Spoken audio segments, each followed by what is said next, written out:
네, 여러분 반갑습니다. 대한선셋중재원 국제중재센터의 사무총장을 맡고 있는 임수연입니다. 반갑습니다. 먼저 바쁘신 와중에도 시간을 내주셔서 KCAB 인터내셔널의 17번째 프렌즈 시리즈 웨비나에 참여해 주셔서 감사드립니다.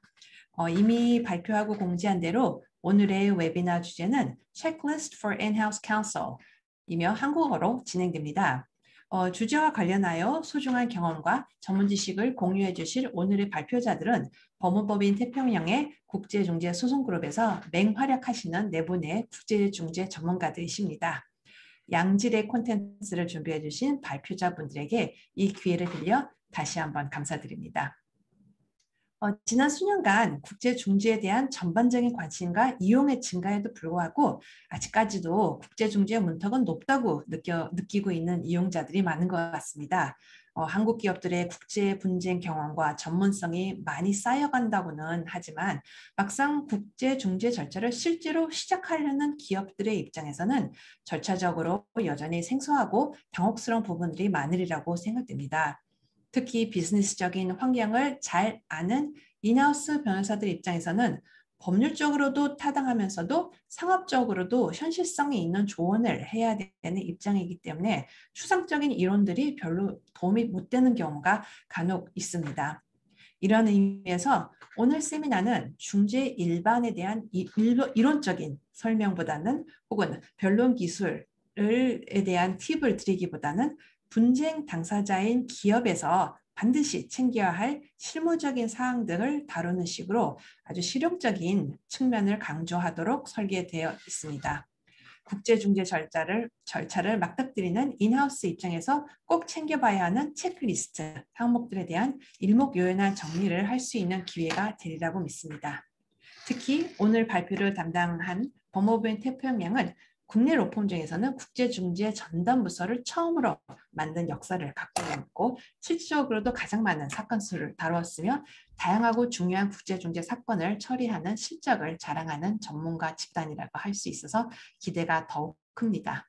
아무쪼록 오늘의 발표자로부터 유익하고 실용에 바로 적용 가능한 정보를 많이 가져가시길 바라며 인사말을 여기서 마치겠습니다. 그럼 다음 순서로는 법무법인 태평양의 김준우 변호사님께서 다음 주제에 대한 설명과 그리고 연사들에 대한 소개를 하시겠습니다. 김준우 변호사님 부탁드립니다.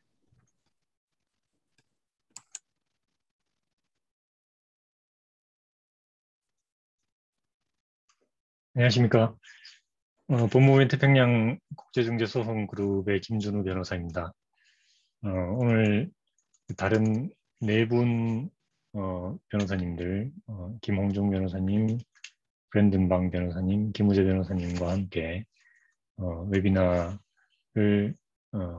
하게 됐습니다. 바쁘신 와중에 시간을 내서 참석해 주셔서 감사합니다.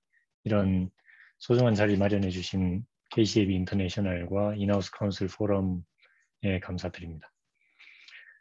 오늘 웨비나는 KCAB 인터내셔널 앤 프렌즈 시리즈 중에 17번째 되어 있는데 저희 태평양이 여기 프렌즈, 친구들의 한 축을 맡고 있습니다. 저희 법인 오늘 발표하시는 분 네 분 모두 국제중재만 전문으로 10년 이상 사건을 수행해 온 전문가들인데요. 대리인으로서 이제 변론을 준비해 왔지만 오늘 웨비나에서는 아까 그 사무총장님 말씀하신 것처럼 저희 고객인 사내 변호사들께서 국제중재 사건을 맡으셨을 때 대리인의 변론 말고 사내 변호사들께서 챙기셔야 하는 사항들, 저희가 그 사건을 오랫동안 수행해 보면서 봐왔던 사내 변호사들께서 챙기셔야 할 사항들을 체크리스트로 정리해 드리는 시간을 갖고자 합니다. 저희들 발표 주제는 4개의 주제로 나누어 있고요. 첫 번째 주제는 제가 발표를 하겠습니다. 발표 들으시는 중에 궁금하신 점 있으면 Q&A 채팅창으로 남겨주시면 되겠습니다. 세션 마칠 때마다 Q&A를 하지는 않고요. 채팅창에 남겨주신 마지막에 한꺼번에 모아서 설명을 드리도록 하겠습니다. 먼저 첫 번째 세션 중재에서 비밀 유지, confidentiality 이슈에 대해서 어떤 점을 체크해 보셔야 하는지 설명드리도록 하겠습니다.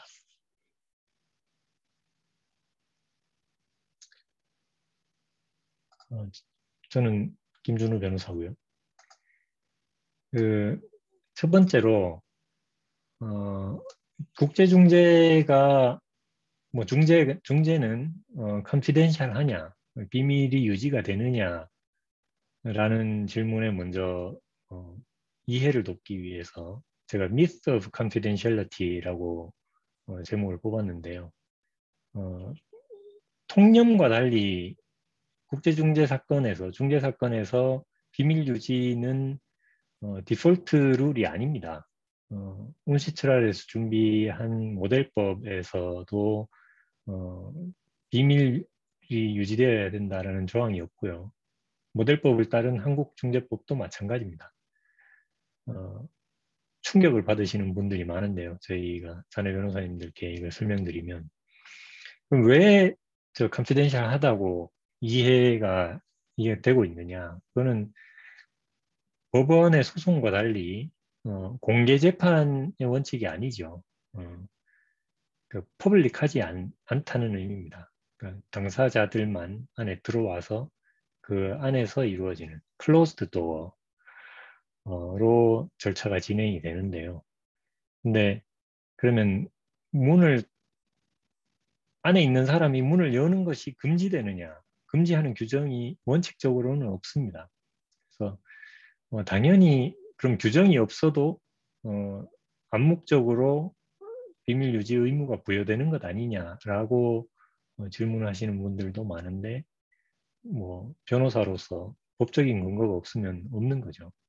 그래서 일방이 문을 열면 누구나 들어와서 볼 수 있는 그 히어링장에 들어온다는 말이 아니고요. 그 중재 사건의 내용을 대외에 공개하는 걸 막는 규정이 없습니다. 그래서 장치가 필요합니다. 그거에 대해서 다음으로 설명드리겠습니다. 우선 방금 말씀드린 것처럼 한국 법에 비밀 유지에 대한 그 조항이 없습니다. 홍콩법에는 넣었어요. 좀 더 중재를 활성화하기 위해서 넣은 것 같고요. 미국 중재법에도 없고, 그 영국하고 싱가포르에는 법 조항에 컨피덴셜리티 조항은 없고요. 근데 판례가 명문의 규정이 없어도 컨피덴셜리티 의무가 임플라이 된다라고 이제 판례가 좀 축적되어 있는 상황입니다.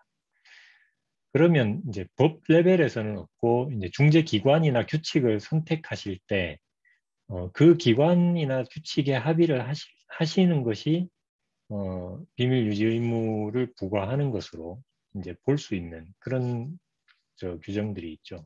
그 대한상사중재원 중재규칙, 또 싱가포르 국제중재센터, 홍콩 국제중재센터 이 세 개의 기관들 한국 기업들이 많이 쓰는데 모두 비밀 유지 조항들이 있습니다. 그래서 이 중재 기관들을 많이들 쓰시니까 비밀 유지 의무가 부여되어 있는 거죠. 그런데 또 충격적으로 ICC의 중재 규칙은 비밀 유지 조항이 없습니다. 그래서 ICC 중재를 하실 때 비밀 유지를 하고 싶으시면 별도 합의를 하셔야 됩니다. 그래서 당사자들이 비밀로 하자고 합의를 해야 되는데 일방 당사자는 꼭 비밀로 해야 되는 상황이 있고 타방 당사자는 비밀로 하든 안 하든 별 상관이 없을 때 그 상관없는 당사자가 이제 비밀로 꼭 해야 되는 당사자에게 이 비밀 유지 합의를 해주는 걸 가지고 레버리지를 좀 쓸 수 있죠. 팁입니다. 다음으로 그래서 중재 규칙이나 법 또는 판례를 통해서 비밀 유지 의무가 부여되지 않을 때 또는 부여되더라도 되더라도 비밀 유지를 지키지 못하는 경우, 이런 경우가 있습니다. 첫 번째는 저희 자본시장법상 공시 의무입니다. 상장 기업이나 공시 의무 있는 그 기업들의 경우에 중재 사건에 대해서 비밀 유지를 하도록 합의가 되어 있어도 법적인 의무에 따라서 공시를 해야 되는 것은 해야 됩니다.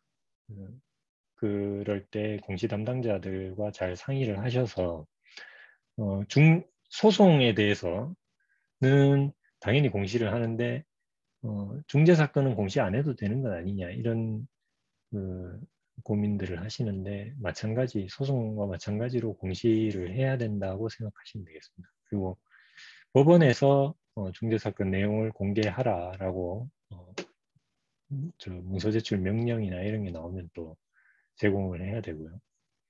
그 다음에 제3자에게 중재의 내용을 공개해야 될 의무 또는 비밀로 유지해야 할 의무, 이런 게 있습니다. 그래서 해당 분쟁이 다른 제3자와 어떤 관계가 있는지 사내 변호사들께서 제일 잘 아시니까 비밀 유지 조항을 마련을 하든지, 아니면 비밀 유지에 합의를 하면서도 제3자에게 이 부분은 공개를 해야 하니까 비밀 유지 조항에 예외를 둔다든지, 이런 걸 챙겨주셔야 됩니다. 그 다음에 주주나 투자자나 직원들에게 사건의 내용을 일부 공개해야 하는 그런 내규상의 의무 또는 투자 계약상의 의무, 이런 게 있을 수 있습니다. 이것도 챙겨주셔야 합니다. 그 다음에 이제 중재가 워낙 그 밀실에서 진행된다라는 비판이 있고, 특히 투자자 국가 중재, 그러니까 ISDS라고 부르는 이런 분쟁에서 왜 중재인과 대리인, 당사자들만 밀실에서 분쟁을 해결을 하느냐라는 비판이 있어서, 중재기관들도 이제 중재의 신뢰성을 높이기 위해서 투명성을 강화하는 조치를 계속 추가를 하고 있습니다. 그래서 중재 판정을 대회에 공개해서 판례도 좀 판정례도 축적을 좀 하려고 그러고요. 이제 그런 경향이 있는데, 그런 경향을 인지를 하시고 퍼블리케이션이 싫으면 이제 퍼블리케이션을 하지 않기 위한 절차적인 조치를 취해 주셔야 됩니다.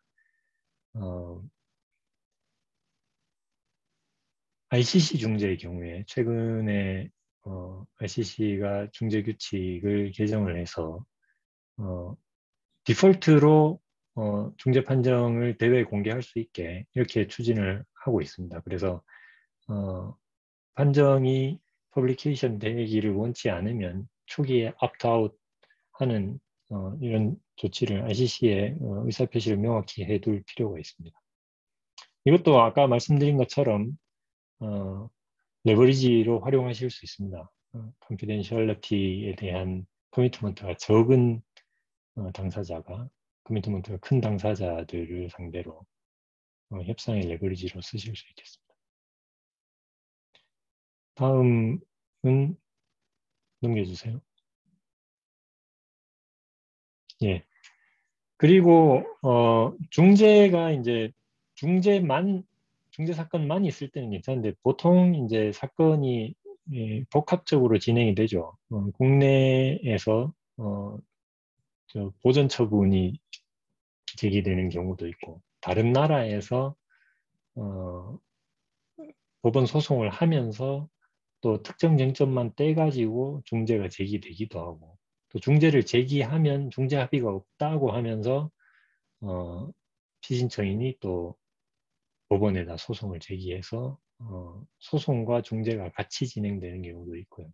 또 행정소송, 특히 공정거래에 관련한 신고라든가 또 형사 고소고발, 이런 절차가 있어서 그 과정에서 증거로 중재사건 기록이 등장하는 경우가 많이 있습니다. 복합적 분쟁에서.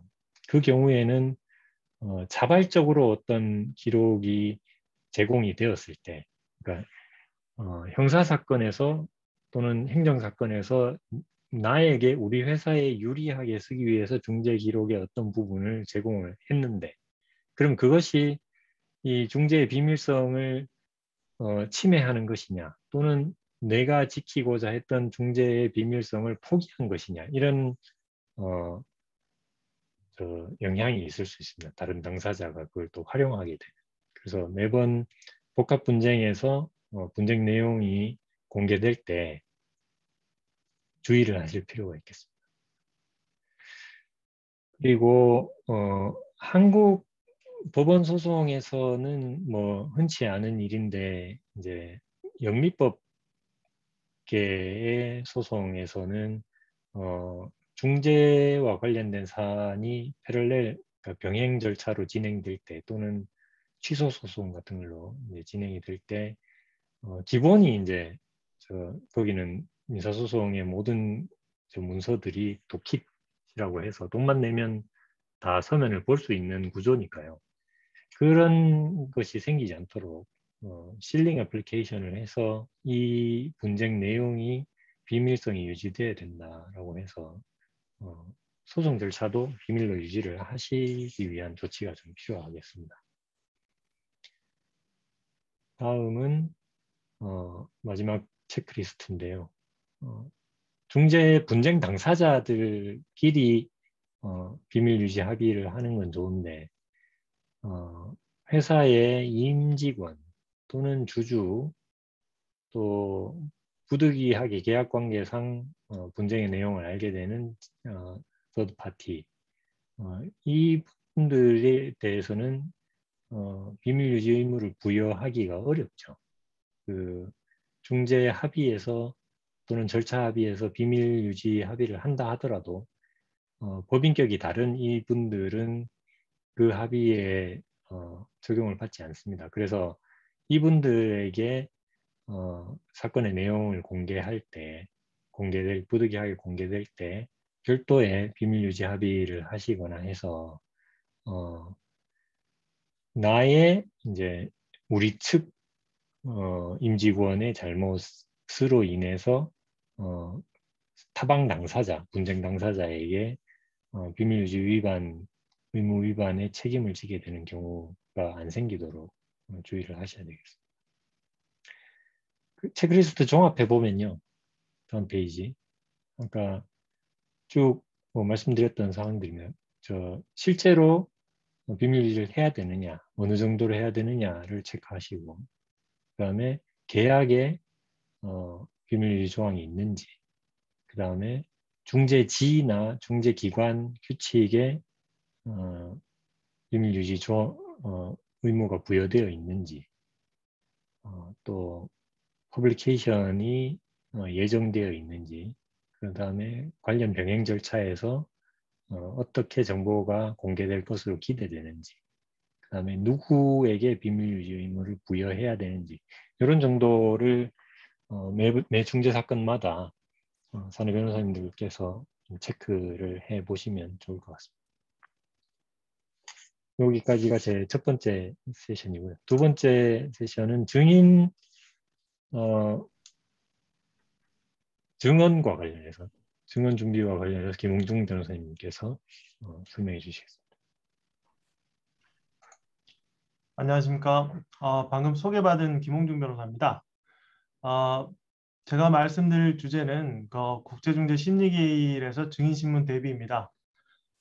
다른 세 분 변호사님 주제에 비해서는 제 주제는 조금 가벼운 마음으로 들으실 수 있을 거로 생각하는데요.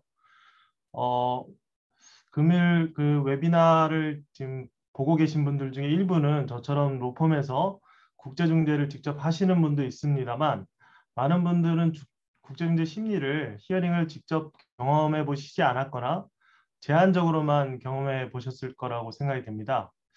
그래서 저희는 오늘 그 금일 주제는 설명드릴 때는 증인신문 절차에서의 체크리스트뿐만 아니라 국제중재 절차, 굉장히 특수한 분쟁 해결 절차인 국제중재 절차의 일반인 히어링의 절차에 대해서도 간단히 설명을 드리겠습니다. 그래서 국내 소송하고 비교해서 설명을 드리기도 하겠습니다. 다음 슬라이드로 넘겨주시기 바랍니다. 네, 다음 슬라이드요. 사진은 지금 그 대한상사중재원 대심리실입니다. 가장 일반적인 국제중재 심리 절차의 세팅을 구현해 놓은 건데요. 그 슬라이드상으로 굉장히 작게 보이시겠지만 가장 멀리 있는 세 자리가 중재인 세 분 자리고요. 양쪽으로 길게 늘어선 자리에 양측의 대인이 착석하게 됩니다. 그리고 그 중재인을 마주보는 자리에 오늘 주제인 증인이 착석해서 진술을 하시게 됩니다. 그래서 만약에 국제중재 절차를 뭐 외국어로 진행하는 경우에 통역이 있으면 그 증인석 옆에 같이 착석을 해서 그 진술을 도와주시게 되고요. 국제중재 절차의 경우에는 법원 소송 절차랑 다르게 실시간 속기록, 라이브 노트가 제공이 되는데 증인 자리에는 보통 그 화면이 설치가 됩니다. 그래서 국제중재 절차에서 증인이 그 증인 신문을 응하시게 될 경우에는 질문 내용과 상대방 변호사님의 질문 내용과 자신의 답변 내용을 스크린으로도 확인을 할 수가 있습니다. 그리고 지금은 코비드-19 상황 이후에 지금은 인펄슨 히어링이 거의 사라지고 저희 중재 히어링 거의 줌으로 하고 있는데요. 거기에 맞춰서 지금은 국제중재원 대심리실도 중앙에 보이는 그 증인이 안 착석하는 자리를 빼고 그 비디오 히어링을 효율적으로 할 수 있도록 여러 가지 화면들이 설치되어 있는 걸로 변경이 되었습니다. 국제중재 절차의 심리 절차는 영어로 히어링이라고 합니다. 이제 히어링이니까 듣는 절차인데요. 국제중재 절차 히어링은 국내 법원 소송 절차하고 매우 구별되는 특징이 있습니다. 집중 심리인데요. 국내 법원 소송 절차의 경우에는 여러 차례 심리 준비기일하고 그리고 수회의 심리기를 거치면서 재판을 이제 진행을 하게 되죠. 판결을 향해서 가게 되는데 국내 소송이나 이제 유사한 외국 법원 절차하고 다르게 국제중재 절차는 집중 심리를 합니다. 그래서 보통은 통상적으로는 뭐 아주 작은 히어링 2, 3일짜리 히어링도 있습니다만 통상적으로는 적어도 일주일 이상 길게는 뭐 한 달까지도 하루에 뭐 히어링 타임을 6시간에서 8시간을 가지면서 집중 심리를 하게 되는데요. 그 중에 대부분을 차지하는 것이 증인 신문 절차입니다. 히어링하는 절차입니다.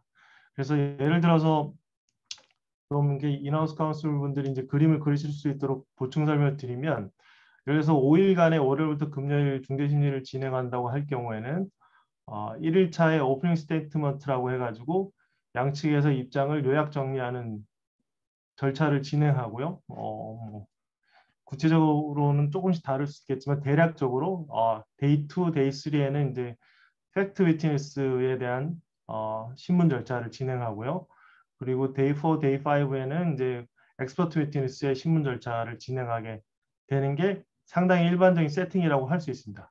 그래서 그 데이 5에 그 구드 클로징이 있는 경우도 있습니다만 통상적으로는 그 심리 후 준비 선면 포스트 히어링 브리프라고 하는데요.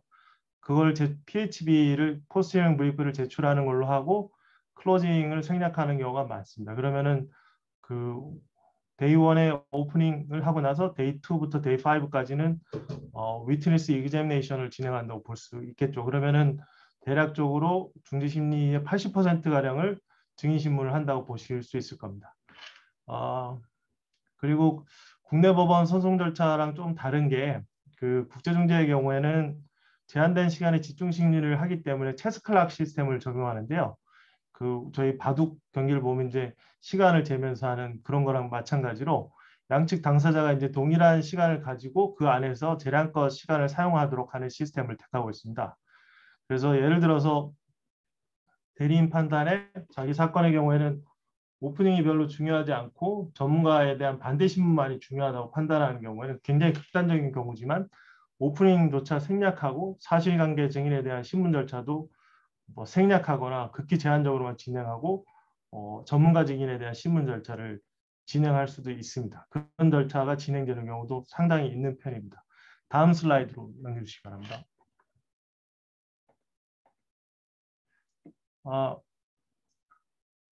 앞서 설명드린 것처럼 중재 심리 절차에는 이제 그 팩트 위트니스뿐만 아니라 엑스퍼트 위트니스에 대한 반대 신문도 이루어지는데요. 팩트 위트니스는 잘 아시니까 엑스퍼트 위트니스에 대해서 조금 설명을 드리면, 엑스퍼트 위트니스는 사건에 따라 매우 다양한 종류가 있을 수 있는데 테크니컬 엑스퍼트, 퀀텀 엑스퍼트, 인더스트리 엑스퍼트, 리걸 엑스퍼트 등 매우 다양하게 있을 수 있습니다. 그 엑스퍼트 위트니스에 대한 준비는 각 상황에 따라서 매우 다양한데요. 준비의 정도나 방향, 내용들이 사건마다 매우 다를 수가 있습니다. 어떤 경우에는 반대 신문 절차에 앞서서 전문가가 프레젠테이션을 할 수 있도록 준비해야 되는 경우도 있고요. 핫터빈이라고 해가지고 그 전문가끼리 서로 상호간에 마주 앉아서 설전을 하는 식으로 반대 신문 절차가 진행되는 경우도 있습니다.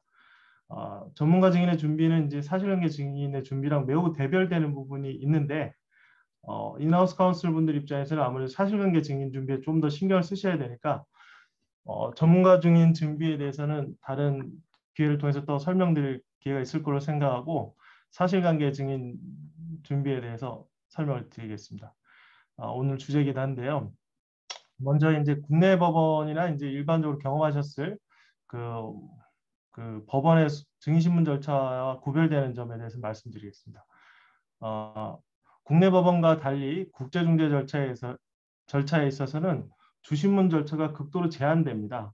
국내 법원의 증인신문 절차의 경우는 증인신문 기일 약 일주일 정도 전에 증인을 신청한 측에서 증인신문 사항을 상대방에게 전달하고, 신문기일에 주신문에 상당한 시간을 할애해가지고 증인을 신청한 측의 입장을 전달하게 됩니다. 그러면 이제 상대방 측에서 이제 주신문을 담당한 변호사에게 반대 신문 사항을 그날 당일 전달하고, 증인에게는 전달하지 않고 주신문 내용을 이제 공격하는 이제 반대 신문 절차를 진행하게 되는데요. 중재는 이거랑 굉장히 대별됩니다. 그래가지고 증인 신청 절차가 없고요. 먼저 중재는 증인을 이제 프레젠트하고자 하는 당사자가 뭐 상대방한테 미리 고지할 필요도 없고 동의받을 필요도 없고요. 서면 그 메모리얼 제출일에 증인 진술서, 위트니스 스테이트먼트를 제출하면 됩니다. 미리 서면으로 진술하고자 하는 요지를 전달한다는 측면에서 국내 법원의 증인신문 절차랑 구별됩니다. 그래서 이제 반대신문 그 중재 심리에서도 큰 차이가 발생하게 되는데, 주신문 절차는 기본적으로 증인 진술서에 기입된 서명이 본인 서명이 맞는지 확인하고, 그 오류나 수정 사항이 없는지 확인하는 정도로 극도 제한적으로 진행됩니다. 그래서 뭐 2, 3분 내에 끝내는 경우가 대부분이고요.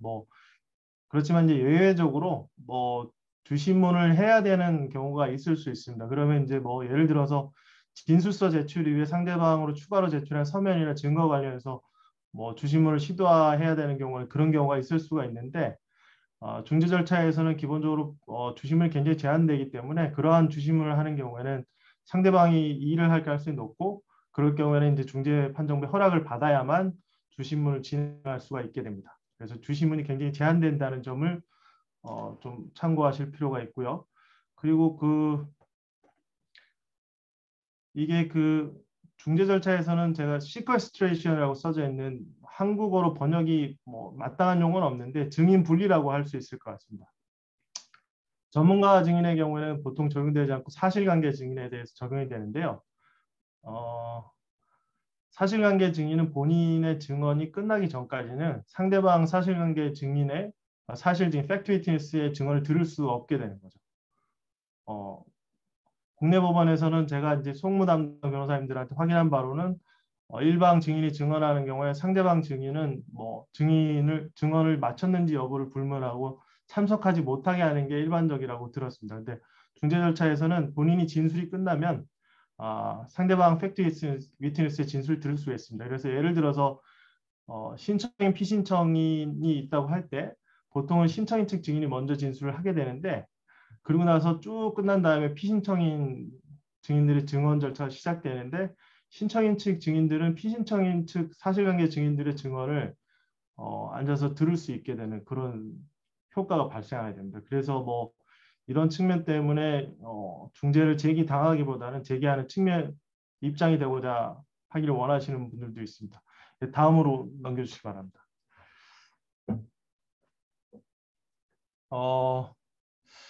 좀 제한된 시간이 한 10분 정도인데 거의 10분이 됐는데요. 제가 좀 짧게 줄이겠습니다.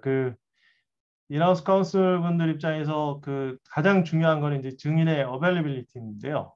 당연히 히어링 기간과 히어링 기간 전의 어베일리빌리티로 나눌 수 있고요.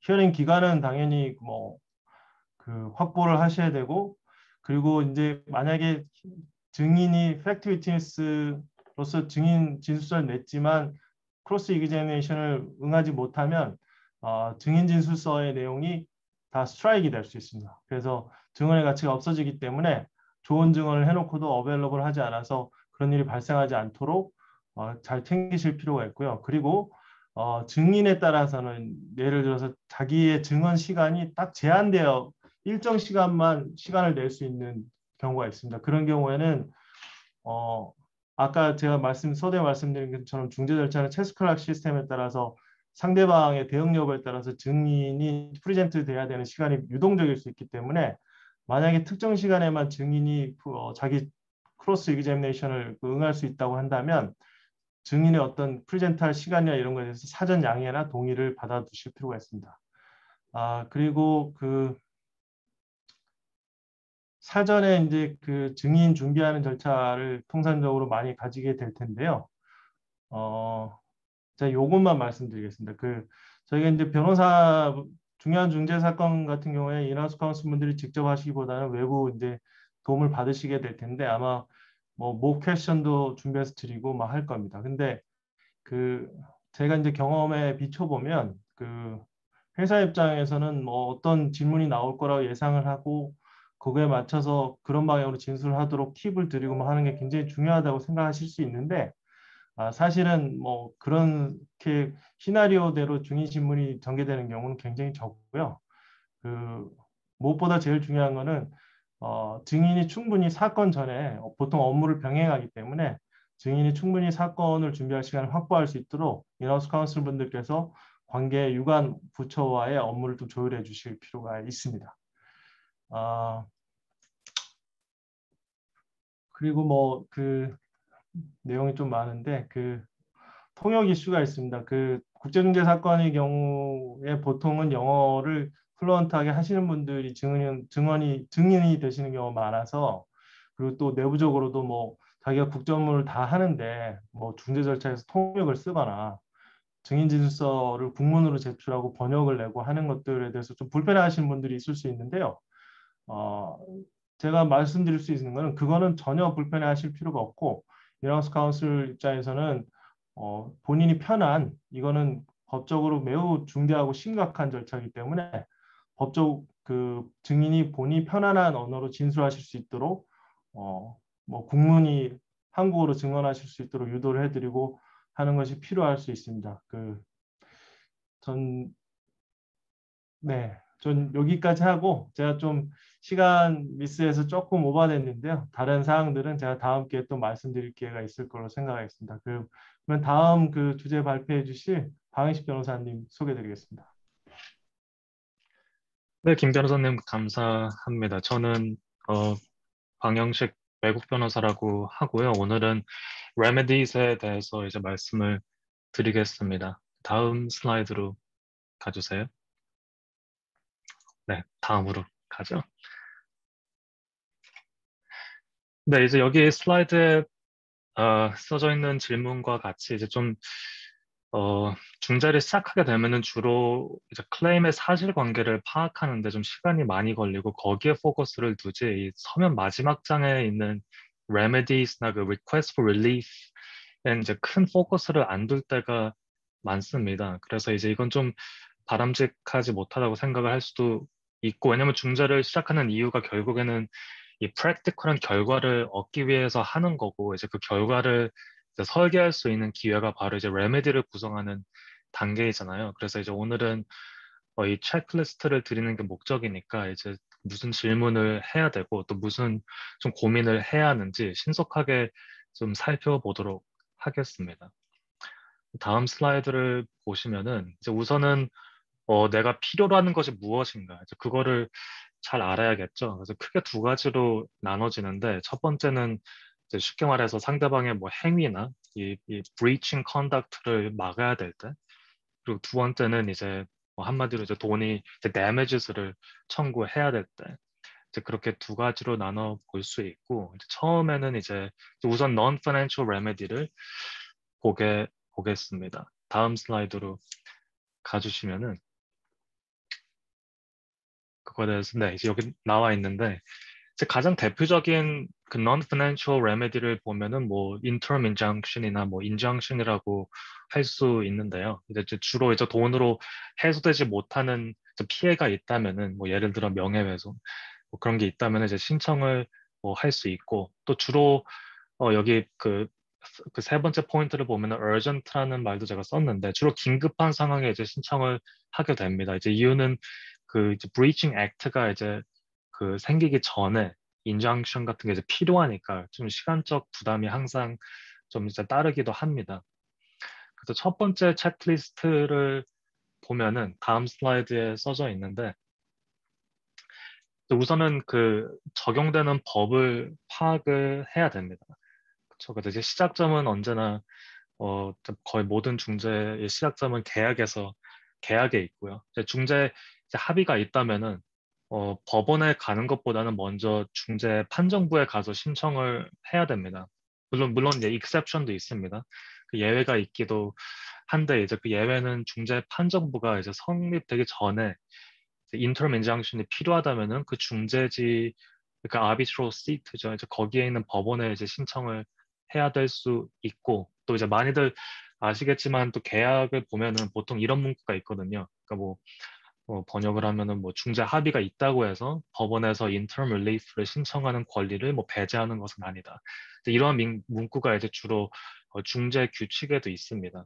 이제 그런 게 이제 바로 그 interim relief는 법원이나 또 중재 판정부한테 갈 수 있는 권리를 이제 지켜준다는 뜻이 있고 이제 세 번째 source of law를 보면은 transnational principles라고 했는데 이거는 뭐 어떠한 뭐 relevant 어떤 specific jurisdiction에서 그 생기는 뭐 그런 legal 시스템이 아니라 이제 그냥 이제 국제 중재 이제 관할로 성립된 스탠다드라고 볼 수 있는데 이 대부분 인정션 같은 걸 보면은 이제 비슷한 뭐 규정이나 스탠다드를 적용합니다. 그래서 뭐 예를 들어서 첫 번째는 긴급한 상황을 보여줘야 되고 또 금전적으로 배상할 수 없는 배상으로 처리할 수 없는 리스크가 있어야 되고 또 가끔은 이제 보증을 줘야 될 때도 있거든요. 그러니까 이게 바로 이제 security for cost인데 이런 걸 좀 해줘야 될 때도 있습니다.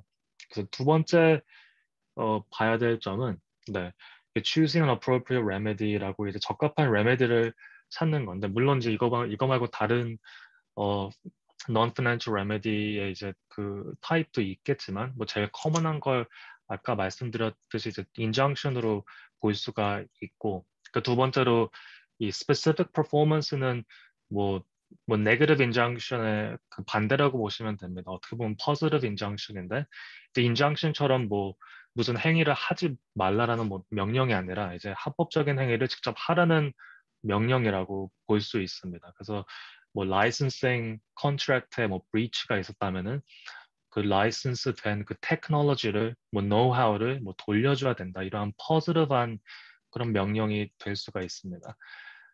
세 번째로 이제 declaration은 이제 말 그대로 이제 breaching conduct가 이제 존재했다라는 그걸 이제 팩트로 인정하는 뭐 명령, 뭐 오더라고 이제 볼 수가 있는데 이제 뭐 고객 입장에서는 이게 실질적인 밸류가 뭐가 있냐, 그냥 뭐 breach가 있었다라는 뭐 declaration이 뭐 돈이 있는 것도 아니고 뭐 injunction처럼 행동을 불러오는 것도 아니고 이제 그렇게 생각할 수도 있지만 뭐 계약상 중요할 수도 있습니다. 예를 들어 뭐 디폴트 이벤트를 뭐 성립을 해야 될 때, 디폴트 이벤트를 성립을 해야 될 때 브리칭 이벤트로 인해 그거를 그 데클레이션을 받으면은 그게 디폴트 이벤트가 생기고 그거를 바탕으로 해서 터미네이션 라이트도 생길 수도 있기 때문에 계약상 연결되는 부분이 있으니까 꽤 중요한 레미디라고 볼 수 있는 경우도 있습니다.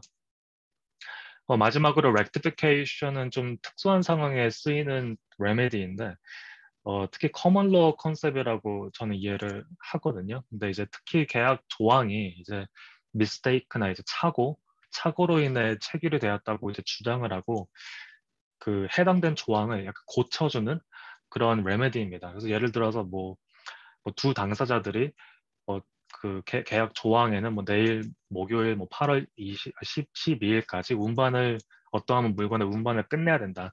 이렇게 체결을 했지만 두 당사자가 이 퍼포먼스를 할 때는 뭐 9월 뭐 13일 뭐 금요일 뭐 이렇게 그렇게 이해를 하고 있을 수도 있거든요. 근데 그게 이제 증거로 그 mutual mistake이라고 그게 증거로 이게 satisfy가 되면은 그렇게 조항을 rectify 해주는 차원에서 rectification을 그 remedy로 request 할 수 있습니다. 그래서 이게 English court가 이제 그렇게 해줄 수가 보통 그렇게 해주는 경우가 있고 다른 common law jurisdiction에서도 허용되는데 또 규칙상 그 중재 규칙상에도 이거를 중재 판정부가 할 수 있게끔 조항이 또 있습니다. 그 CX 룰에도 있고 그냥 레퍼런스로 Rule 27A를 보면은 그런 파워가 있습니다. 네, 이제 다음 슬라이드로 보면은 financial remedy를 볼 건데요. 이거는 뭐 쉽게 말해서 compensation을 뭐 maximize 하는 게 최대한 이제 damages를 크게 이제 가져올 수 있는 게 뭐 목적이겠죠. claimant라면은. 네, 그래서 그런 여러 이제 요소를 고려해야 되는데 이제 다음 슬라이드에 보면은 이제 체크리스트가 또 시작이 되는데요. 그래서 그 첫 번째는 non-financial remedy와 동일하게 legal basis를 분석하고 그 applicable law가 무엇인지 그거를 먼저 파악을 해야 되는데 또 말씀드리자면은 계약법이 또 이제 시작점이고 여기서 뭐 대륙법하고 뭐 영미법에 보면 차이가 있냐 없냐 이제 그게 좀 궁금할 수도 있는데 그냥 기본적으로 damages를 봤을 때는 가장 베이직하고 이제 퍼퓰러한 레메디죠. 그런 거 damages를 봤을 때는 그렇게 큰 차이는 없습니다. 이제 나중에 말씀드릴 건데 이제 뭐 punitive damages 뭐 이게 처벌하는 그런 remedies는 각 jurisdiction마다 그 포지션이 다릅니다. 근데 그냥 뭐 damages를 클레임할 때는 그렇게 큰 difference는 없고 더군다나 이제 세 번째 포인트가 이제 그 transnational principle을 보면은 국제중재 관습상 civil law하고 common law가 이렇게 좀 같이 이렇게 좀 같이 이렇게 물들어서 이렇게 좀 커먼한 그런 practice가 생겼는데 거의 damages는 동일하게 접근을 하고 있습니다. 그래서 그렇게 큰 차이가 없다라고 볼 수가 있습니다. 네, 다음 슬라이드 보면은 체크리스트 2가 있는데 이제 evidentiary 이제 이슈라고 좀 여러 절차적이고 뭐 증거와 관련된 이슈를 좀 생각을 해봐야 될 수도 있는데요. 뭐 가장 뭐 베이직한 포인트는 뭐 burden of proof는 당연히 이제 신청하는 당사자한테 있고 standard of proof는 보통 balance of probabilities라고 보면 됩니다. 그러니까 뭐 스펙트럼이 있잖아요. 그러니까 뭐 되게 이제 그 balance of probability가 이제 50보다 51로만 이제 증명을 해도 그게 성립이 되는 거고 beyond reasonable doubt이 이제 criminal standard고 그러니까 뭐 그렇게 부담이 큰 스탠다드는 아니라고 보고 단지 이제 국제 중재에서는 주로 퀀텀 엑스퍼트의 도움을 많이 받습니다. 그래서 그 엑스퍼트 에비던스가 이제 그 비용적 부담이 많이 들 수도 있어서 항상 이제 신중히 고려를 해야 되고 내가 클레임하는 어마운트와 이렇게 pros and cons를 생각하면서 net benefit이 무엇인지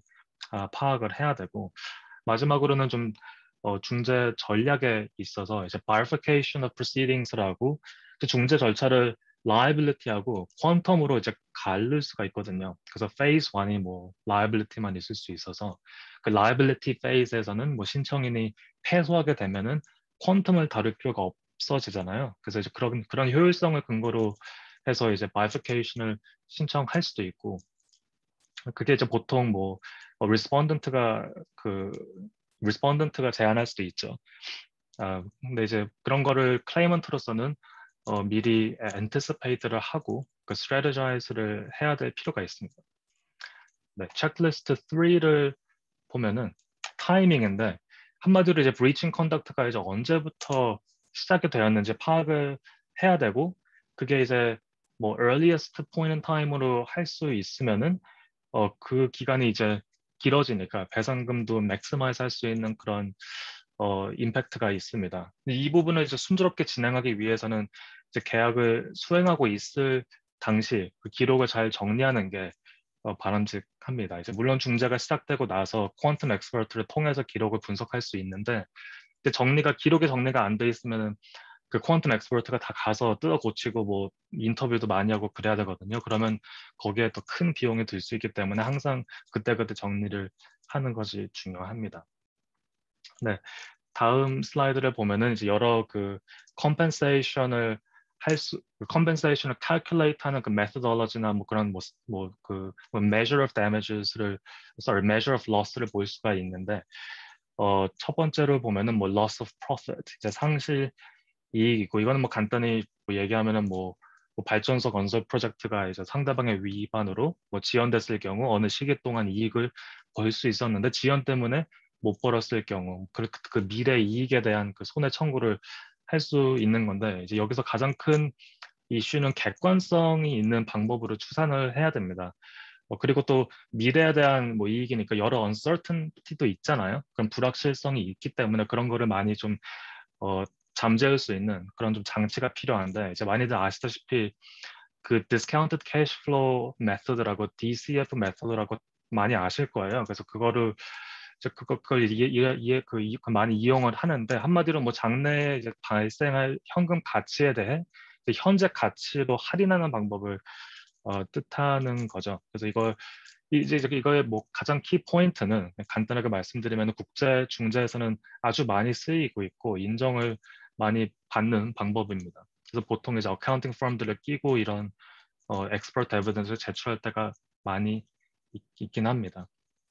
그러니까 diminishing in value 가치의 이제 감소를 보면은 이제 뭐 자산이 있는데 이제 그거의 가치가 남의 그 위반으로 이제 감소됐을 경우 이제 market value 그 시장 가치를 분석하는 방법인데 그 DCF도 많이 쓰이지만 여기는 또 book value 그러니까 그 장부 가격 그 위주로 또 추산할 수도 있거든요. 근데 이제 뭐 핵심 포인트만 말씀드리면 book value의 단점은 이제 그 가치가 과소평가될 수도 있는 리스크가 있습니다. 왜냐하면 그 장부를 준비할 때는 그 재무 보고나 세금 보고를 위해 이제 준비를 하기 때문에 좀 보수적인 어프로치로 준비가 될 때가 많아서 이게 좀 underestimation이 될 수 있는 그런 리스크도 있습니다.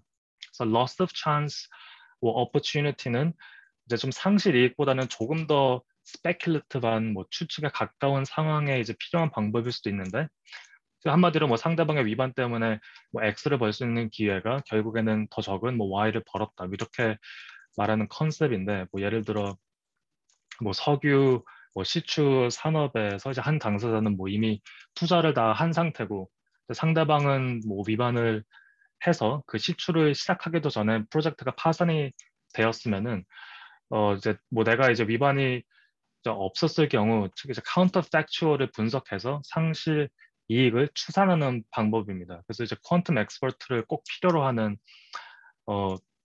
그거고 제가 이제 그 reliance loss는 그냥 빨리 말씀드리면은 actual loss라고 그 프로젝트에 들어간 비용을 그냥 산출하는 것인데 기록만 돼 있으면 이건 쉽게 얻을 수 있고 그러니까 아까 살짝 말씀드렸듯이 이제 punitive damages는 뭐 실제로 봤던 손해와 상관없이 이제 도덕적인 측면 뭐 아니면은 뭐 어느 행위를 처벌한다는 의미로 그 배상금을 이렇게 그 청구하는 배상금이라고 볼 수가 있는데 국제중재에서는 거의 찾아볼 수 없고 이제 인정받기 힘듭니다. 그래서 뭐 프랑스나 독일, 스위스에서는 뭐 punitive damages를 주지는 않고 또 판결 취소나 판결 집행이 힘들어질 수도 있는 부분이라서 중재판정부 측에서는 상당히 부담을 갖고 꺼려할 수 있는 리스크가 큽니다. 시간이 많이 없어가지고 제가 아마 그냥 마지막으로 말씀드리면은 이걸 좀 스킵을 하고 네. 다음 슬라이드로 가셔서 또 다음 슬라이드로 가셔서 네. 그냥 other issues를 보면은 뭐 이제 currency와 interest인데 이제 currency는 그냥 계약에 있는 currency로 가는 게 가장 바람직하고 또 interest는 뭐 되게 깊게 들어갈 수 있으면은 정말 한 세미나를 잡아먹을 수 있는 토픽인데 그냥 pre-award interest나 post-award interest라고 있는데 보통 post-award interest는 쉽게 중재 판정부한테서 받을 수 있지만 pre-award interest는 좀 더 아규먼트가 필요합니다. 그리고 simple interest하고 달리 아니면 compound interest 복리 둘 중에 이제 어느 것이 이제 적용할지 그런 의문도 있기는 한데 보통 중재 판정부는 예전에는 simple interest만 주는 그런 방식이었지만 요즘은 compound interest도 근거가 있으면 충분히 주고 flexibility를 갖고 접근을 하게 됩니다. 그렇게 이 정도로만 말씀드리고 김은혜 변호사님한테 죄송한 마음으로 마이크를 드립니다. 네. 예, 안녕하십니까. 예, 태평양 법원 태평양 중재팀의 저 김우재 변호사입니다. 시간이 많이 지나서 제가 길게 발표를 드리긴 좀 어려울 것 같고요. 저는 오늘 발표 제가 맡은 주제, 한국에서 특히 외국이 아니라 이제 한국에서 외국 이제 중재 판정을 어떻게 집행할 때 그 관련해서 유념해야 될 사항에 대해서 제가 간략히 제가 말씀을 드리겠습니다. 다음 슬라이드 부탁드리겠습니다. 다음 슬라이드요. 일단 저희가 말씀드릴 주제와 관련해서 시작점은 여기 지금 제가 보고 계시는 중재법, 우리나라 중재법 37조라고 이제 생각이 됩니다.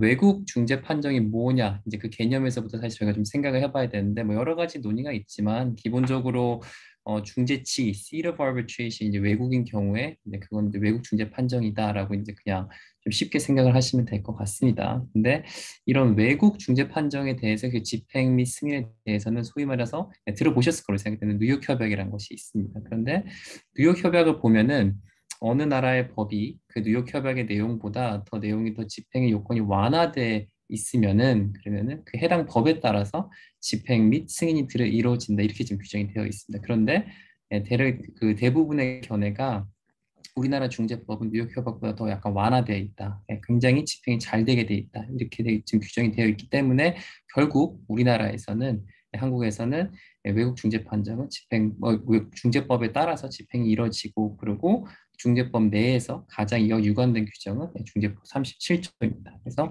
37조만 보시더라도 지금 사실 그러니까 집행이 어떻게 이루어지는지를 보실 수가 있는데요. 첫 번째를 보시면은 37조 2항에서 당사자의 신청에 따라서 법원에서 집행 결정으로 허가하여야 할 수 있다 이렇게 되어 있습니다. 예전에는 판결 절차에 따라서 이제 이것이 집행이 이루어져야 되는데 2016년도에 이제 중재법이 개정이 되면서 결정 절차로 바뀌었습니다. 사망을 보시면요.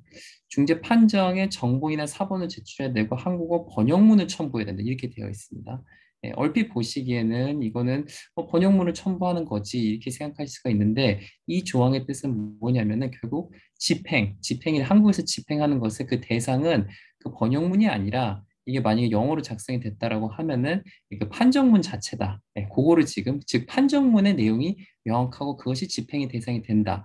그것을 사실 알려주는 그런 조항이라고 볼 수가 있습니다. 다음 슬라이드 보십시오. 다음 슬라이드를 보시면요.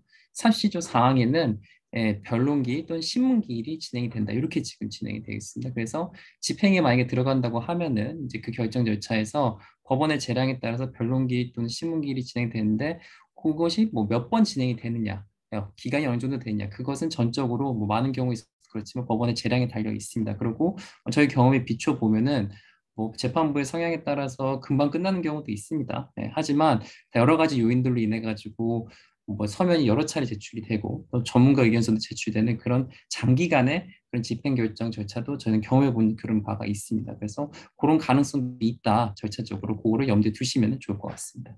다음 슬라이드 봐주십시오. 그러면은 이제 이 집행 절차라는 것이 우리나라에서 한국에서 뭐 지금 방금 말씀드린 37조 중재법 37조에 따라서 만약 이루어진다고 했을 때 체크해야 될 그런 부분이 무언가 저는 두 가지로 나눠서 일단 설명을 드리겠습니다. 간단히 설명을 드리겠습니다. 첫 번째로는 지금 이제 요 체크리스트 첫 번째인데요. 방금 방 변호사님이 말씀해 주신 그런 릴리프와 관련해서 중재 절차에서 챙기셔야 되는 그런 부분입니다. 그래서 과연 이 집행을 해야 되는데 나중 가서는 결국 이 중재 절차에서 이 구하고 있는 request for relief, 즉 청구 취지가 우리 지금 회사가 지금 원하는 것, 필요한 것을 모두 지금 포괄하고 있는 것이냐. 그 부분이 사실 첫 번째 체크리스트입니다. 그래서 얼핏 생각하시기에는 그거는 너무나도 당연한 문제고 당연히 체크가 되지 않느냐라고 생각할 수가 있는데 저희가 많은 사건을 해보면은 많은 경우 그 세부적인 논의, 더 어려운 논의들에 이제 함몰이 돼가지고 정작 회사에서 사건을 챙기시는 사내 변호사님 분들이 이 request for relief 이게 사실 서면을 맨 끝에 나와서 안 읽어보는 경우도 꽤 많은데 이거를 챙기지 못하고 서면이 나가고 그리고 결국 가서 이게 나중에 이제 다 확정이 된 게 심리가 다 종결이 됐을 때 이게 지금 뭔가 회사가 원하는 그런 니즈를 다 반영하지 못하는 그런 경우들이 발생하는 것을 저희가 보게 됩니다. 그래서 그런 경우에 있어서는 항상 서면을 끝까지 보고 지금 이 청구 취지가 모든 니즈를 다 반영하고 있는지를 확인하는 것이 필요하고 특히 지금 어떤 절차에 따라서 약간 절차에 따라서 달라지는 부분이 있지만 최종 서면에서 청구 취지, 뭐 신청인인 경우에 있어서는 청구 취지, 반대 신청인 경우에서는 반대 신청의 청구 취지가 지금 회사가 원하는 바를 모두 다 지금 포괄하고 있는지를 한번 체크해 보시는 것이 출발점 첫 번째 체크리스트라고 보시면 될 것 같습니다. 다음 슬라이드 보십시오. 두 번째 이제 제가 말씀드린 체크리스트는 이게 제가 방금 말씀드린 대로 이건 한국에서의 집행을 의미하는 거기 때문에 필연적으로 발생하는 시나리오는 만약에 중거법이 외국이다, 외국법이야. 지금 뭐 예를 들어서 막 영국법이다. 아니면 뭐 UAE법이다라고 했을 때 그것을 한국법적으로 그 집행을 해야 되는데 그러면은 그게 영국법이나 외국법에 따라서 내려진 그 중재 판정이 한국법에 따라서 어떤 의미를 가질 수 있느냐 그거를 반드시 체크를 해봐야 됩니다. 그래서 뭐 이 관련해서는 사실 많은 분들이 중재에 대해서 이미 경험이 있으시기 때문에 뭐 공사양속 이런 부분에 대해서는 이미 말씀 많이 들어보셨던 것으로 제가 이제 생각이 되는데 뭐 이따 조금 후에 제가 말씀드리겠지만 공사양속 같은 부분에 있어서는 우리나라 법원은 잘 인정하지 않습니다. 엄격한 요건하에서 인정이 되고 그래서 그 부분은 오히려 컨선이 조금 적을 수가 있는데 더 중요한 거 하지만 쉽게 간과할 수 있는 그런 기본적인 사항에 대해서 좀 간과되는 경우가 제가 발견하는데 즉 지금 이 구안은 외국법에 따른 이 중재 청구 취지가 한국법적으로 어떤 의미를 갖고 있는지 이 부분을 체크하는 것이 반드시 필요합니다. 근데 그 저희가 사건을 해보면은 가장 기본적인 어떤 그 민사적인 개념들 지금 제가 이 슬라이드에서 잠깐 지금 제가 여기 뭐 나열을 해놨지만 뭐 several, 뭐 joint, 뭐 joint and several 이런 개념들이 그 외국 법상으로 어떤 효력을 갖는다라고 이제 다투어졌을 때 그리고 그것에 따라서 판정이 내려졌을 때 그것이 한국법적으로 그 관련 계약서를 내용과 다 버무려서 해석을 해봤을 때 어떤 의미를 갖게 되는지 그리고 한국법적으로 이걸 집행을 하려고 했을 때 과연 문제되는 것은 없는지 그 부분에 있어가지고 확인이 덜 되는 경우가 저희가 종종 보게 됩니다. 그래서 이게 어떻게 보면 굉장히 기본적인 거고 당연히 확인이 될 수 있는 확인될 거라고 생각하시지만 관과되는 경우가 많기 때문에 이 부분은 반드시 체크를 해야 된다라고 저희가 말씀을 좀 드리고 싶습니다. 다음 슬라이드 말씀 주시죠. 그래서 이 과정에 있어가지고 과연 우리나라 법원이 어느 정도로 그러면은 중재 판정문이 뭐 불분명할 때 도와줄 수 있는 것이냐. 근데 제가 여기서 이제 고등법원 판례도 말씀을 드리는데 우리나라 중재 판정이 만약에 집행 단계에서 불분명하다 그러면은 법원이 그 부분에 대해서 어느 정도 해석을 좀 명확히 해줄 수는 있습니다. 그리고 지금 여기 지금 이제 보여드리는 이 2014년도 고등법원 판례가 그거 이제 뭐 중요한 그런 판시리로 저희가 보통 제시가 됐는데 하지만 그것은 그 중재 판정문의 내용이나 의미를 바꾸지 않는 범위 내에서만 법원이 그 의미를 명확하게 해줄 수 있는 부분이기 때문에 분명히 한계가 있다. 한계가 있기 때문에 그 부분을 집행해서 어떻게 해결하려고 하지 말고 중재 판정을 받기 이전에 챙기는 노력이 반드시 필요하다. 이 부분을 저희가 꼭 말씀을 좀 드리고 싶습니다. 다음 슬라이드 봐주십시오. 그리고 마지막으로 이제 제가 방금 서두에서 말씀드렸다시피 이 부분은 한국법에 따라서 집행을 하는 것이기 때문에 지금 방금 말씀드린 어떤 한국법상으로 어떻게 해석될 수 있는지 그 문제와 더불어서 한국법상의 공소양수 이런 부분에 대해서 혹시 위반된 점은 없는지 뭐 방금 아까 방 변호사께서 말씀하신 어떤 징벌적인 그런 부분에 있어서는 뭐 외국 중재 판정에 대한 판례는 아니지만 우리나라에서 집행 그대로 하기는 어렵다는 그런 취지의 판례도 있습니다. 그렇기 때문에 그런 부분에 있어서 혹시 한국 법상으로 문제될 부분은 없는지 중재 판정이 내려지기 전에 중재 절차 내에서 회사에서 인하우스 카운슬 입장에서 항상 체크를 하고 그리고 카운슬에게 확인해 달라라고 계속 이렇게 요구를 하는 것이 굉장히 필요하다고 저희가 생각이 됩니다. 다음 슬라이드 말씀입니다. 그래서 저희가 지금 방금 말씀드린 이제 솔루션을 이제 뭐 간단히 저희가 종합을 해봤는데 가장 중요한 것은 첫 번째로 그 집행 단계에서는 집행 법원의 특성상 또 어느 법원이나 마찬가지지만 어떤 해석의 여지가 있거나 불분명한 점에 있어서는 그 집행에 있어서 방해물이 됩니다. 그래서 그 방해물을 없애기 위해서는 결국에는 이 중재 판정이 내려지기 전에 청구 취지나 반대 청구 취지를 최대한 자세하게 이 부분에서 잉크를 아끼지 말라는 저희가 그런 얘기 자주 하는데 자세하게 한다. 그냥 뭐 세버럴 또는 뭐 연대에서 이렇게 쓰지 말고 각 당사자들에서 얼마를 청구하고 얼마가 그 금액이 지급돼야 된다는 판정이 내려질 수 있게 자세하게 중재 절차 내에서 챙기십시오. 이게 첫 번째로 저희가 그 확인해야 될 그런 부분이고 두 번째로는 뭐 첫 번째하고도 연결이 되긴 하지만 결국에는 이 중재 판정을 집행을 할 때는 그 중재 판정의 주문에 대해서 집행의 포커스가 모아질 가능성이 높습니다. 그래서 제가 여기에도 이 슬라이드 dispositive라고 제가 이제 표시를 했는데 그 중재 주문에 과연 지금 청구하고 있는 청구 취지나 반대 청구 취지가 어떻게 반영이 될 수 있는지 그 부분을 중재 절차가 진행되고 있는 와중에 심리가 종결되기 이전에 카운슬에게 항상 확인을 하고 그거에 대해서 의견을 달라 확인을 해달라고 요구하는 것이 굉장히 중요한 그런 체크리스트 솔루션이라고 생각을 합니다. 이 정도로 제 발표를 마치겠습니다. 고맙습니다.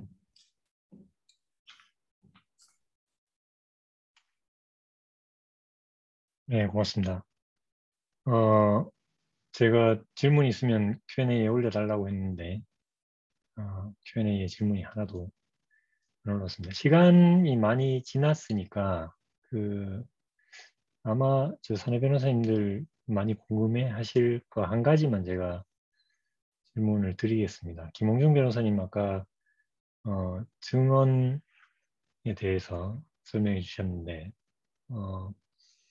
그 어베일러빌리티를 이제 잘 챙겨 주셔야 된다 회사에서 그 말씀하셨는데 그러면 회사에서는 그 어베일러빌리티만 확보해 드리면 대리인들이 증언 준비는 다 알아서 해주시는 건지 아니면 뭐 대리인 만나기 전에 회사 입장을 반영해서 증언을 어떻게 해달라 이런 거를 사내 변호사가 증인들하고 따로 좀 챙겨 드려야 되는 건지 대리인들이 알아서 다 뭐 예비 질문, 답변 이런 것까지 다 준비해 주시는지 그런 거 설명을 좀 해주시면 도움이 될 것 같습니다.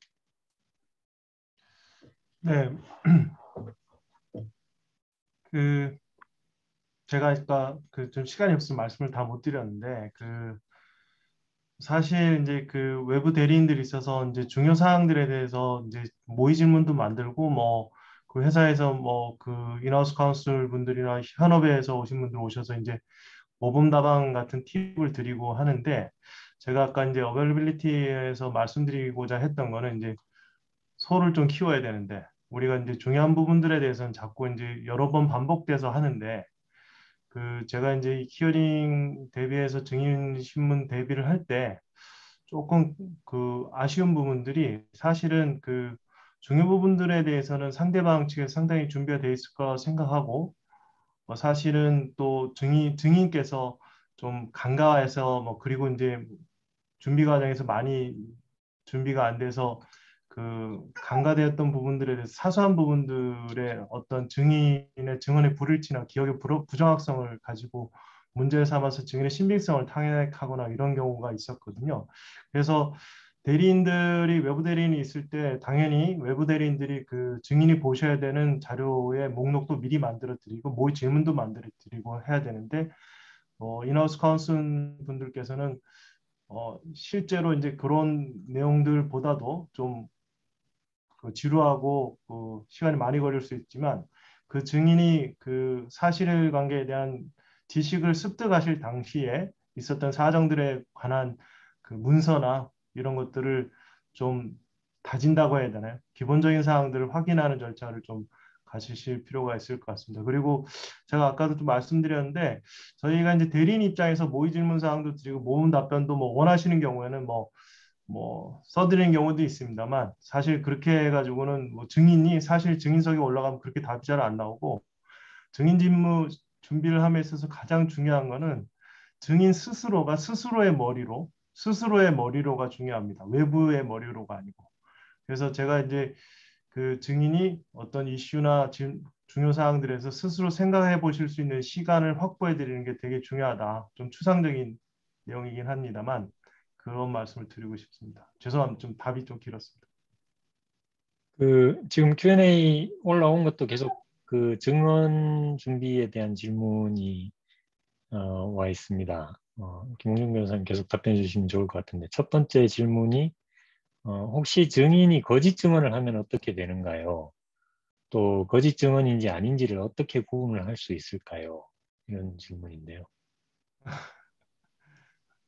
우리 증인인가 상대방 증인인지 그 사실 뭐 어떤 앵글에서 물어보시는지 잘 모르겠는데 이 증인의 증언이 거짓일 때 밝히는 방법은 여러 가지 이제 기법이 있을 수 있겠습니다만 그거는 뭐 상황에 따라서 다를 것이고 중재 절차에서 위증죄가 적용되는지 그, 그 이슈가 있을 수 있습니다. 위증죄 적용 여부. 근데 제가 우리나라 형법상으로 위증죄의 그 적용은 아마 어려울 걸로 제가 생각이 되고 왜냐하면 법률상 선서하고 법률에 따른 선서를 하고 증언해야 되는데 법률에 따른 선서를 중재 관련 법규에서 저희 나라 법률이나 뭐 제가 이제 국제중재를 하러 외국에 나갔을 때 외국 법률에서 규정하는 경우는 없는 것 같습니다. 그래서 그렇고요. 거짓 증언인지 아닌지를 구분하기 어렵죠. 그리고 그 반대되는 증거는 눈을 감아버리고 자기 하고 싶은 말만 하는 증인들이 있습니다. 그런 경우에 뭐 저희가 굴복시킬 수 없지만 그렇게 비합리적이라는 거를 계속 보여주는 방법이 있을 수 있죠. 그래서 그거를 가지고 나중에 히어링에서 나온 그 증언 내용을 가지고 저희가 이제 히어링 끝나고 심리 후 준비 서면 포스트 히어링 브리프를 쓸 때 써먹을 수가 있을 겁니다. 예, 다른 질문으로 사실 증인의 경우에 공정성을 위해서 해당 증인을 요청한 측에서도 사전에 분쟁 사안에 대해 얘기할 수 없는 것으로 알고 있다. 그런 제한이 없느냐는 질문이 있는데요. 이거는 그렇지는 않습니다. 영국 이제 변호사 윤리하고 상관이 있는데요. 영국 변호사들은 프랑스 변호사도 그렇고 증인을 코치할 수 없게 사전에 그런 변호사 윤리가 있습니다. 한국 변호사는 그런 윤리는 없고요. 그래서 같은 영미법계 변호사들인데도 미국 변호사는 사전 증언 준비에 굉장히 적극적이고 영국 변호사는 상당히 소극적이고 그런 차이가 있습니다. 그 중재지가 어디인지 또 관여된 변호사가 어떤 변호사인지에 따라서 증언 준비의 관여 정도 조금씩 차이가 있다는 점 이해하시면 되겠습니다. 그리고 보충 설명 하나 드리겠습니다. 이게 실제 사안에 있었던 일인데 그 증언이 이제 증인분이 증언하시는데 뭐 이런 질문을 하는 경우가 있었습니다. 그 변호사께서 증인에게 진술서 본인이 다 쓰셨죠?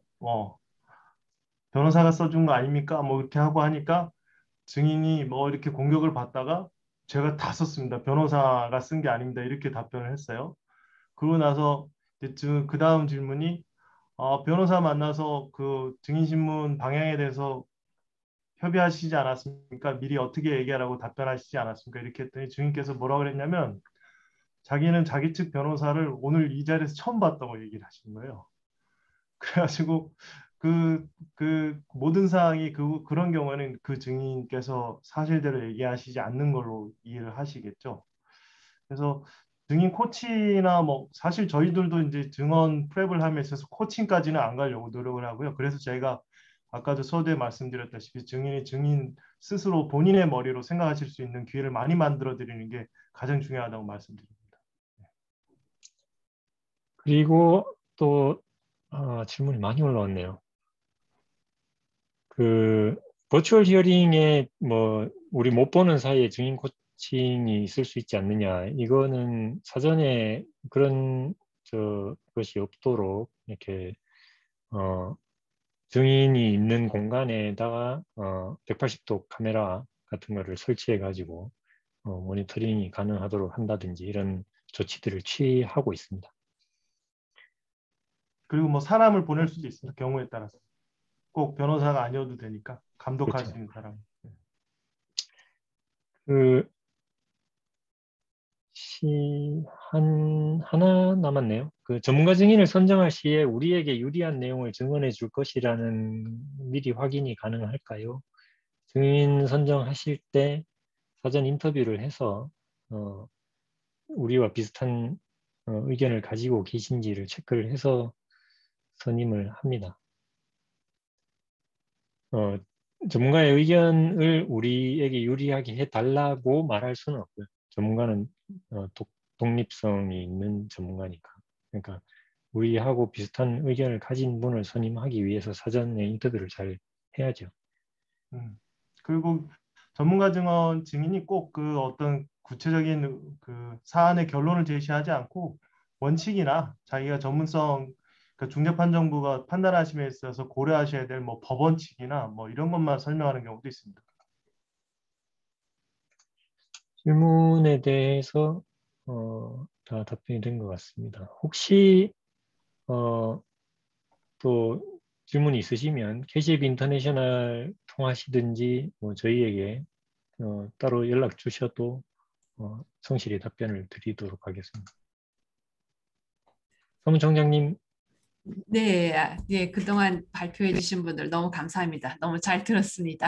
네, 그리고 그 처음에는 Q&A 챗박스에 질문이 많지 않아가지고 이거 쉽게 끝날 수 있겠다 생각했는데 상당히 많은 분들이 질문도 하시고 반응도 하신 거 보니까 여러 공통된 관심의 주제들에 대해서 심도 있게 논의한 것 같습니다. 하여튼 이렇게 참여해 주신 모든 분들께 감사드리고 좋은 내용의 발표를 준비해 주신 법무부의 태평양의 국제중재 소송그룹의 네 분의 전문가분들께 감사를 드립니다. 그러면은 저희 KCAB는 다음에 더 좋은 콘텐츠로 KCAB and Friends의 웨비나로 여러분들을 다시 만나 뵙기를 기대하며 그 좋은 오후가 되시고 좋은 주말이 되시길 바랍니다. 네, 그러면은 다음에 또 뵙겠습니다. 감사합니다. 고맙습니다.